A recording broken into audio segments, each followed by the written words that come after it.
This is the Roundtable Talk podcast, brought to you in part by Rayford Guns, the Hoke County edition of the North State Journal, the Libra Initiative of North Carolina, and our flagship station, WCLN Christian 105.7. And now here are your hosts, Ruben Castellon and Chris Holland. All right. Welcome to the Roundtable Talk podcast, and it's now episode 164. 164. I'm Ruben Castellon. And I'm Chris Holland. And it's hot, humid, but not as bad as last week. It's tolerable. Last week was terrible. Having some nice rainstorms in the afternoon. Yeah. We need the water, so so glad to see that. It's been good. It's been good so far. But I tell you what, there's so much stuff going on around the world. Talking about the Second Amendment, we were just talking about the Second Amendment, where the ATF used to have the $200 stamp for the short barrel rifles, weapons, I should say, because it'd be shotgun too, or the suppressors, aka the silencers. So that's they got rid of that, and I forget what the federal district judge shut it down to where it's so the stamp went away back in January, so you haven't had to pay the stamp, right, or the fee. However, the requirement to register using a Form 4, I talked to Rob this afternoon, and that's Rob from Rayford Guns, where you can find all your, quality firearms, stuff, accessories, and everything else. We had a pretty good conversation. So basically, a Fifth Circuit judge or Fifth Circuit court ruled that the requirement to register a suppressor was invalid. You couldn't do it. So specifically, and I'll read, some of the ruling and kind of what the effects are. But back on August 5th, Judge James Wesley Hendricks ruled against the National Firearms Act registration requirements in Jensen versus the ATF. So this opened the door for plaintiffs in the case, including those in a consolidated case, to transfer suppressors and short barrel rifles and shotguns without complying with NFA registration requirements. This allowed the government to have, he had a caveat. He said he's going to stay that ruling for 7 days. Which yesterday was the last day. Right, which would allow the government to appeal that ruling. And so as of yesterday, the 13th, midnight, the federal government has not appealed the ruling, so it's in effect for the Fifth Circuit. So this is, specifically talking about North Carolina, because Rob's told me he's had calls all day. Hey, when can I come get my suppressor, And he's like, look, first off, there's 14 states in the nation who are not covered by this in any way in the fact that they have state law that requires federal registration. North Carolina is one of those states. So, but I say, I would challenge that too, because it will be challenged because the state can't make federal law. They're not, but they're adding to, right? So just like the Army, we talked about that. Back in the Army, you have a regulation or a standard. You can always add to the standard, but you have to meet the bottom baseline. Bottom baseline is the NFA requirement by the federal government. The state of North Carolina says, okay, yes, and we're going to follow up with that by making it illegal for you to possess one that isn't registered with the federal government. So there's 14 states, North Carolina being one of those. Well, go ahead. So that's the first, hurdle to North Carolinians running out and buying suppressors right now. The second hurdle is this is not a nationwide injunction. That's right. It is the Fifth Circuit. So those states covers so many states. Right. Those states that are covered under the Fifth Circuit, this applies. And then we started talking about, state lines and stuff like that. And he said, at the end of the day, the ATF can bust you because it's federal law. He said that there was cases back several years ago, Texas and Kansas passed a law that if a suppressor was, and specifically a suppressor, was manufactured, purchased, and retained in the state of Texas or Kansas, then federal law didn't apply. You didn't have to register it. Well, I guess some guy from Kansas went across the state lines or something and got busted, and they put him in jail for like 8 years, trying to make an example of that. So, and just like the medical marijuana, right? You might live in Florida where it's perfectly legal. It is? But it's I didn't know Yeah, that. but you drive into, I know North California Carolina. and Colorado. Right. There's some southern states that are that way too. Really? Yeah, but you drive to North Carolina and You're busted. you're busted, and it's still federal law. Marijuana is illegal, and so this kind of, like I said, that's the second hurdle in that federal law still exists.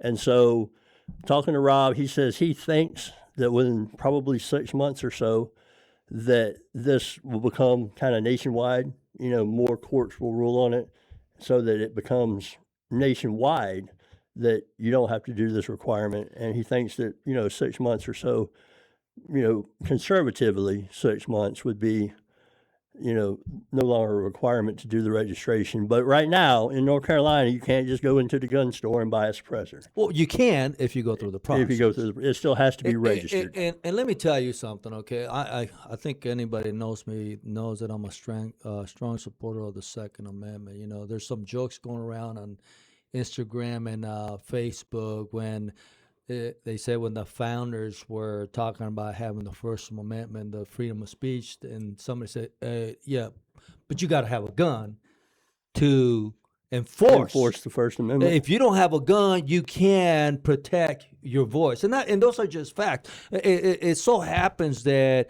all federal rules and regulations are unconstitutional because the Second Amendment specifically says that the government will not infringe. It doesn't say may. As set for in these cases. Except in this. And now as time went along during the Al Capone era where what was the Tommy gun, machine gun, which it so happened that I shot one. I was like, this is a nice piece of tool. And I tell you, I do believe I am a supporter that while I do support each state having its own militia, which is really, if you think about it, is the National Guard. If you think about it, but I think that the National Guard, I don't think the National Guard can still be activated by the president. So it's really not solely to the state. So I think that a well-regulated militia, which is me and you for the state, if we don't have a record, if we want to have those type of tools, we should be able to, because the Constitution says I can. But then again, the other thing that I'm always struggling with is that if you are allowed to have a machine gun in your home and your home gets broken into, they're not going there for your food. They're going in there for your high value items such as weapons, TVs, computers, and stuff. And you happen to have a machine gun, which you're allowed. You have a machine gun in your home and it's stolen. Now you have a weapon out there, which it can be considered a weapon of mass destruction out there with on hands of a crazy person. And so there's that problem. But I think that we should not have these regulations as far as specific weapons. If you can own it, and if you commit the crime, you're gonna have to pay the time. But here's the whole thing. I'm gonna tell you this right now. By my own personal experience in the Army for a few years and being in a few units where we had certain tools to do our mission, suppressors are good, but there's a limit on them. You can't shoot a suppressor an unlimited amount of bullets. They're replaceable. You can only put so many rounds, rounds before it has to replace. And I'm gonna tell you something right now. I personally think that they're overrated because they're overpriced. I would never have a suppressor. And I got earplugs. I got earplugs, and now if a suppressor was so good to where short of you breaking it, you can put as many rounds as you wanted to, and it never had an expiration date because of the bullet you put in, I would have one. But because there's an expiration date, I'm like, this is an overkill for me. So I think that one of the reasons they are so expensive is because of the regulation, because of being controlled. Mm-hmm. So if these regulations go away, they become more prevalent, the price always comes down. It's supply and demand. And so the supply will increase, is my point. I just think that the average person, there's a lot more than goes to just saying I'm going to buy a suppressor. First, you have to have the proper barrel, and then it has to be threaded so you can have the suppressor attached to it. I mean, there's more than one mechanism to be able to put it. But your regular pistol that has what, about an eighth or a 16th of an inch past the shelf on the top. You can't put a suppressor on that. Now there are some guns that are sold legally. They have a little cap, okay. But then you have to find the right suppressor, customized suppressor for the barrel. So there's more to it than just I'm gonna get a suppressor for my regular gun. Yeah, you definitely have to have the type of gun that it fits and the attachment to do it. However, I'll make the case that guns, gun accessories is a multi-billion-dollar market in the United States. There are people who spend their last dollar to buy that next new thing or whatever. And I think that, like I said, this is going to open up the market. Yeah. The prices will come down because more and more people will be looking for it, and the production will increase. And the other thing that people don't understand is that you just can't carry a pistol with a suppressor on your hip. Right. It's suppressors. If you've never been exposed to one, you go ahead and go to one of these high-speed gun shops, like Jim's gun shop, and go ahead and get yourself, put your hands on a suppressor. We're not talking about an ounce. This is a bulky, heavy piece of tool that it's got a few different type of materials, metal being one, and some other materials in it. So they're pretty heavy, but. Suppressor wouldn't be ideal for everyday carry. No, it's type not. Of firearm. No, I do believe that the ideal situation, me now as a civilian, that if I still hunt and I wanted to cap multiple deers, a suppressor will be ideal because with any luck, the other deers won't hear the pop. Or it'll be so quiet they just kind of confused, like what happened? Yeah, what was that? What happened to Bambi? Why is she laying down? But, hey, going back to talking about rules and regulations, and this is where it's kind of upsetting. So we have Representative Andrew Clyde out of Georgia. He's a Republican. And a coalition of other Republican lawmakers are urging the DOJ ATF to avail themselves of rulemaking to codify Hendrick's ruling via regulation, thereby making the registration exemption apply to all law-abiding Americans. You're a congressman. Why are you worried about the executive committee or the executive branch writing rules? Repeal the law. That's it. You know what I mean? And that's there again. It's a rule, right? And somebody comes in, next president, and says, "Hey, I don't like that rule. I'm going to change it." And their DOJ or ATF appointees will then therefore change it. So now we're back in the thing like, it was legal yesterday. We have a new administration today, so now it's illegal again. Yeah, I just think that if we went strictly by the Second Amendment, and I am a strong supporter of, there needs to be some exceptions. Okay, I just don't see the need for a regular person to have a machine gun. Well, I disagree. I think if you can afford it, you can. Well, that's what I'm saying. That's what I'm saying. But that's what I'm saying. The average person cannot afford a machine gun because machine guns. I'm gonna tell you this right. Can you get a machine gun? Yes, you can, just like a suppressor. But you got to go through the proper procedures to get a machine gun. Machine guns, they're not cheap. No, they're not. Well, and so something Rob did say is. Machine guns and destructive devices, hand grenades, stuff like that, still do not fall under this exemption. So They will still require the Form 4, the registration, and everything like that. But so this applies to suppressors, short barrel rifles, sawed-off shotguns, those types of items. All right.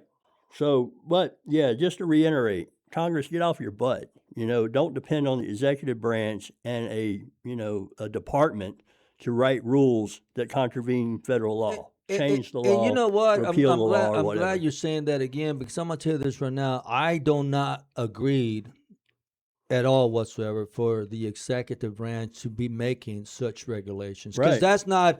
that is not in the Constitution. That's It's not just their not in the job. Constitution. Right. You know, just like for example, you know, this is why I'm strong supporter of the Second Amendment, because we need the Second Amendment to support our First Amendment rights. Okay, it's simple as that. And the main reason why our founders made the Second Amendment, drafted the Second Amendment, is because that is the only way, that is the only avenue, the only mechanism we can keep the government in check.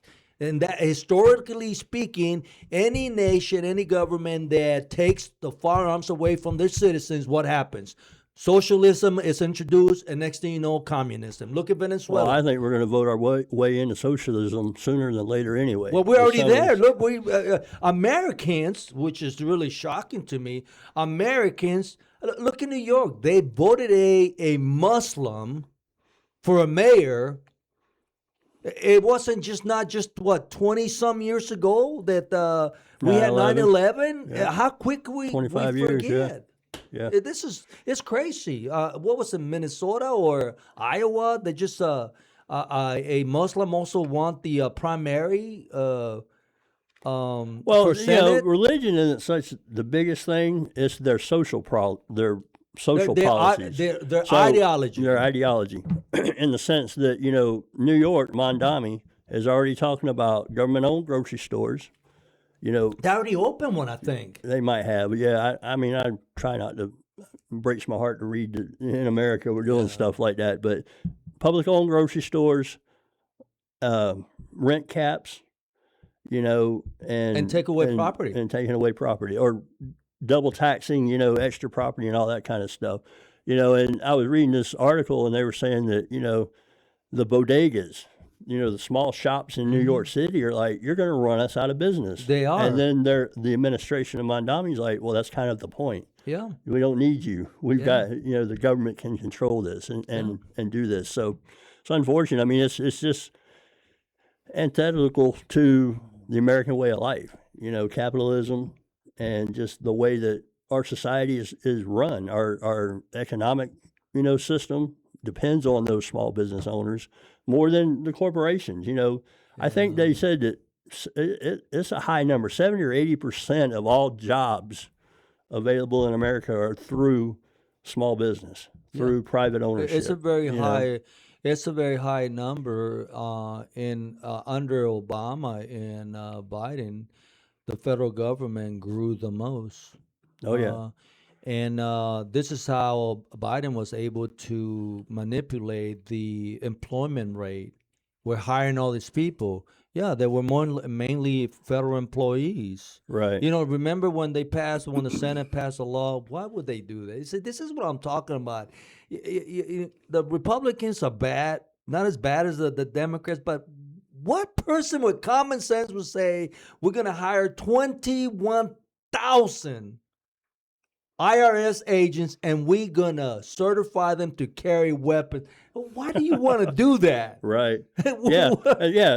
That was back in 2020, 21 or hasn't been something. that long It was like ago. the IRS, these non-Social Security Administration, all these federal agencies that were hoarding ammunition. And it's like, why do we have armed Social Security administrators? Why? What are they going to do? I can still say the guard that's providing security in the Social Security buildings. Right. I can see that. Right. But your regular Your agent or your employee, yeah.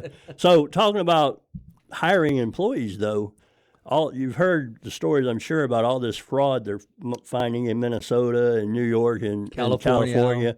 Well, come to find out that when Biden took over, Becerra, which is running for governor of California, he was the HHS, DHS, something. He was a secretary in Biden's cabinet. Anyway, there was 80 people assigned to the fraud prevention. We're talking about $2 trillion worth of, payments to these different organizations across the country and overseas. And there was 80 people. Well, that was too much for him. He cut it down to 7 people. When the Trump administration took over, there were 7 employees monitoring fraud, waste, and abuse in those But that was done programs. intentionally. Exactly, it was done intentionally. That was done intentionally. That's why all this fraud got out of control. Yep. I mean, how can you manage a budget to make sure that these funds go to all these organizations nationally, in some cases abroad, with 7 people? You can't. It's impossible. You can't, and they knew it. It's They impossible. knew it. All right, so let's talk about money. Hottest story, coming out with the budget. Money is a hot story everywhere, Yeah. including Hoke County. Well, here in Hoke County, we just passed our annual budget. Budgets, for those that don't know, start in July for North Carolina. For the new runs school through year. July to June. And so our county commissioners, in all their wisdom, decided that the school system could do with $3 million less this year than they had last year. And you need to do your disclaimer if we talk about it, but I would just like to know, what are the impacts to that budget cut? Are we looking at reduced teacher salary, or the supplements that the county pays to the teachers? Are we looking at less bus drivers, consolidating bus routes? Are we looking at deferred maintenance on facilities? What are we looking We're at? not. Something that people need to realize is this, okay? When it comes to money and employees, $1 million is not a lot. Let me give you an example, okay? Now, Hoke County School, of course, I'm one of the school board members in the school district, okay? So I'm not speaking for no other board member but myself. I don't give my voice to anybody.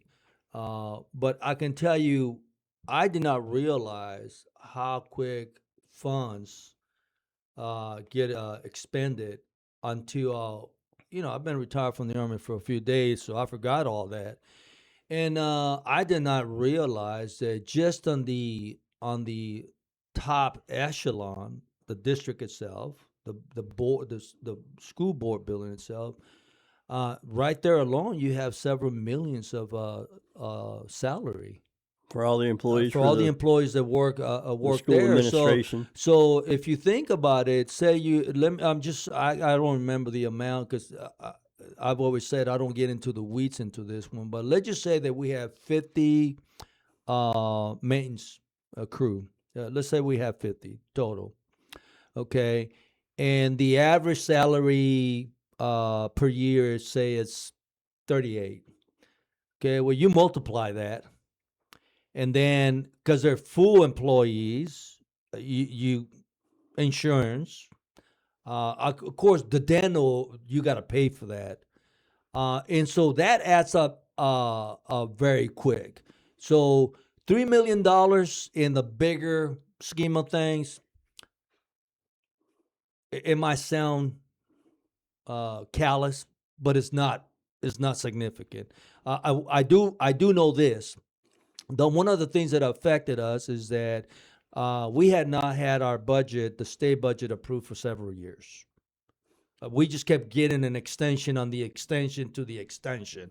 And we did not have the North Carolina budget approved for several years. It finally got approved. The governor approved it. Okay, so we were asking for specific pay raises for specific entities in the school, i.e. bus drivers, okay? Some of that money we didn't get because the way it affected us. We got the pay raise, so we didn't get that. Now, what I do not know yet is that we're getting that pay raise, okay? Where's that is money that gonna part come of that from? money? I don't know. Okay, but I do know that some of the money that we were counting on getting, we did not get because of the state pay raise that state employees got, i.e. the bus drivers. We were asking for another dollar. The last time we asked for $3, and we wanted to stay more competitive, because one of the reasons we were losing bus drivers is because everybody around us was paying bus drivers more. So we gave them a pay raise. Then we asked for another $1 this one last time. We didn't get it. That's one thing that I can remember. There was some But other but let me clarify this and make sure that I'm tracking what you're saying. So the school board of Hoke County said, hey, we want to pay our bus drivers another $1 an hour. Well, then the state came in and said, we're going to pay another $2 an hour. So therefore, we're not giving you money for that dollar raise. Yeah. So that's what we're saying. That's pretty much is basically that for that specific. Right, There were some right. other increases we asked that we did not get. It had to do with capital outlay. Which means buildings, maintenance, buildings. construction, And land so purchase. those $3 million wasn't just like for pay raises. It was an accumulation of other items. And what I do recall that I was told was that we have to start using more of the lottery money that we have, because every year we get so much money, and don't quote me on this, but we're not using it as efficiently as we should be using it to get the full benefit of that money that is there. We don't have it. The county commissioners have that money. We have to have to request for it. We have to request it, and that's another issue. I mean, it's designated by the state to the county to pass through to the school board. Why would there have to be any request? It should be every year. Here's your check. Here's from the state lottery. I have to say this, and I don't know if this is systemic across North Carolina, but I got to tell you, the county commissioners in Hoke County are very stingy with money. And I don't until it's something that they want to do. Yeah, I don't say that. I don't say that to insult them or anything like that. But this is just a fact. But I think this is before my time. I think something happened in the past. I've heard in the past. This is way before probably I even got here. I don't know, because I know James Leach has been here for 30 plus years as a county commissioner. What I heard was at one time the county commissioners were very liberal with giving the money to the school board, and the money was originally appropriated for ABC, and then it wasn't used for that. It was used for other stuff. And so now we have a mechanism in place to where we have checks and balances to where we want $10 for this, and we have to come back and with a receipt and say, yes, we used it for this. And that's reasonable. If there was malfeasance or fraud or whatever in a program, then yes, implementing controls, accountability. I mean, that's fine.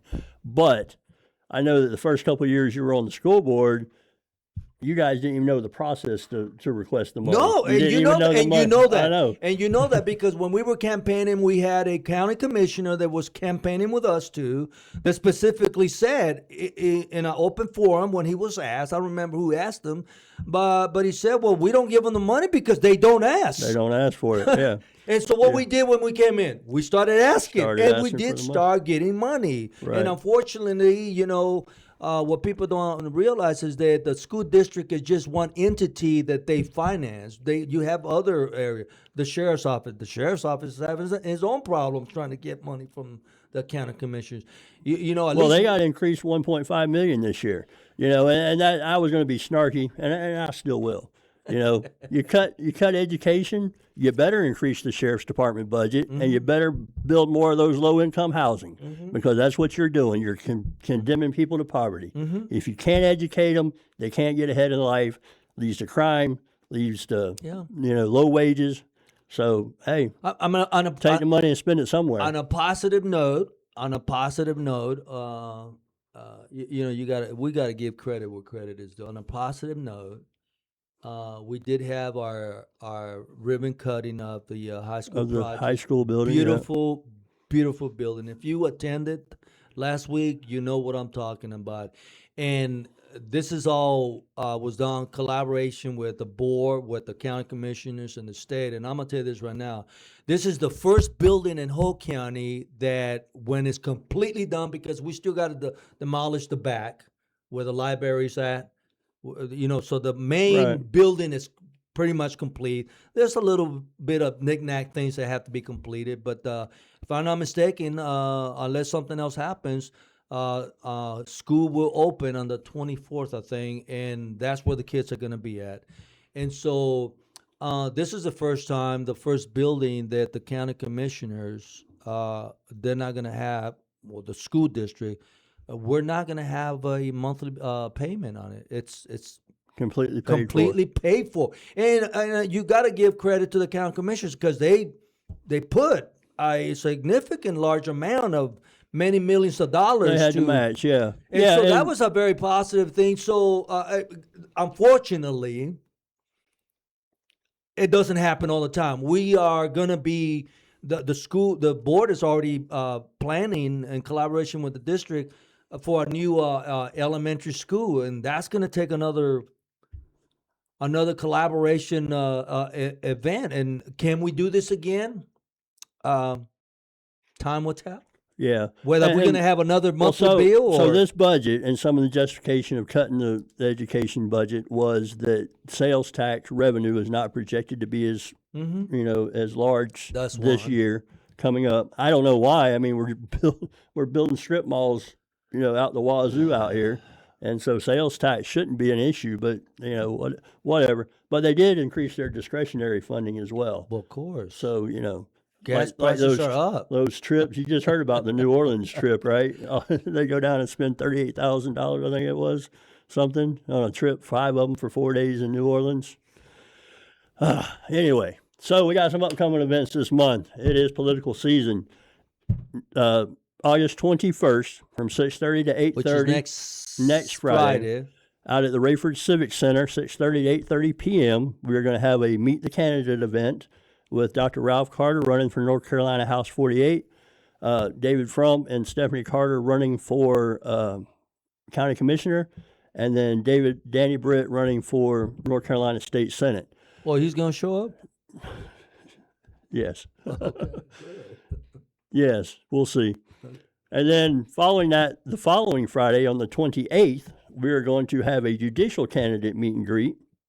That'll be the following Friday. That is the following Friday on the 28th. Same place, same time, 6:30, 8:30 p.m. at the Rayford Civic Center.